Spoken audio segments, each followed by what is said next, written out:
तू एका जागी शांत उभा राहणार आहे का? नाही उभं राहायचं मला शांत एका जागी. काय तुला काय प्रॉब्लेम आहे? काय प्रॉब्लेम आहे? हे तू जे काही वागतोय ना सध्या, हा प्रॉब्लेम आहे मला. तुम्ही ना मला एक गोष्ट कळत नाही, तुम्ही मला सतत आरोपीच्या पिंजऱ्यात का उभं करता? नाही मला कळतं तुम्ही माझ्याकडे कसं बघता. तू भाऊ काका, आता काकू पण तेच करते. आणि तुमच्या नादामुळे ती संपदा तिलाही असं वाटतं की मी चुकीचा आहे. मग तुम्ही शिवाकडे अजिबात बघत नाही, तुम्हाला तिची इंटेन्शन्स कळत नाहीत. एक मिनिट. शिवाबद्दल एकही शब्द आता मी ऐकून घेणार नाही. मग काय लिहून देऊ? तू आधी माझा मित्रच लक्षात ठेव. नाही बरोबर आहे आशू, मी आधी तुझाच मित्र आणि मला चांगलं लक्षात आहे. पण हा जो आशू माझ्या समोर उभा आहे ना, याला मी ओळखत नाही. आमचा जो आधीचा आशू होता ना, जो शिवाच्या प्रेमात होता, तो माझा खरा मित्र आहे. कारण त्याला माहित होतं शिवा कायम तिच्या लोकांसाठी, त्यांच्या भल्यासाठी उभी राहते आणि तिच्या या चांगल्या गुणांच्या तो प्रेमात होता. पण हा जो काही माझ्या समोर उभा आहे ना आता, त्याने शिवाच्या या चांगल्या गुणांना स्वतःच्या इगोवर घेतलं आणि हे असं सगळं काहीतरी विचित्र वागतोय.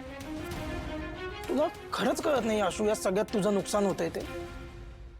अरे आत्तापर्यंत तू शिवाला साथ देत होता ना, आठवतोय का? त्या आजी, काय संबंध होता तुझा त्यांच्याशी? त्यांना तू अग्नी दिलास का? तर शिवावर विश्वास ठेवून रक्तदान केलं, वेळ पडलास आपल्याच कंपनीचे पोस्टर लावले. तो कॉर्पोरेटर, त्याच्याशी नडलास का? नडलास कोणासाठी? तर वस्तीतल्या लोकांसाठी. आपले कोण लागतात ते? काय संबंध त्यांच्याशी आपला? पण उभा राहिलास ना त्यांच्यासोबत. कोणावर विश्वास ठेवून? तर शिवावर विश्वास ठेवून. आणि आज त्या शिवाला तू खोटं ठरवतोय. काय झालंय तुला? हे जे दोन आशू आहेत ना, त्यांच्यात खूप फरक आहे भावा. एकदा आमच्या बाजूने विचार कर. आणि भाई मला विचारशील ना तर प्रामाणिकपणे सांगतो, आमचा आधीचा आशूच बरोबर होता. झालं? काय जुना आशू नवीन आशू लावलंयस ना तू? असं काही नाहीये. आशू एकच आहे, परिस्थिती बदलली आहे. तू माझ्या जागी एकदा उभा राहून बघ ना. पण ते नाही जमणार. आणि ती जी काही शिवा जे काही करते ना, ते लोकांच्या चांगल्यासाठी नाही करत आहे. तिचा स्वतःचा राग आहे म्हणून ती सगळं करते आणि ती करणार मुद्दामून. बरोबर आहे भावा तुझं. कोणीही कोणाची जागा घेऊ शकत नाही.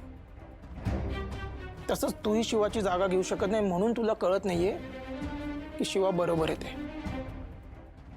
तसं तर तसं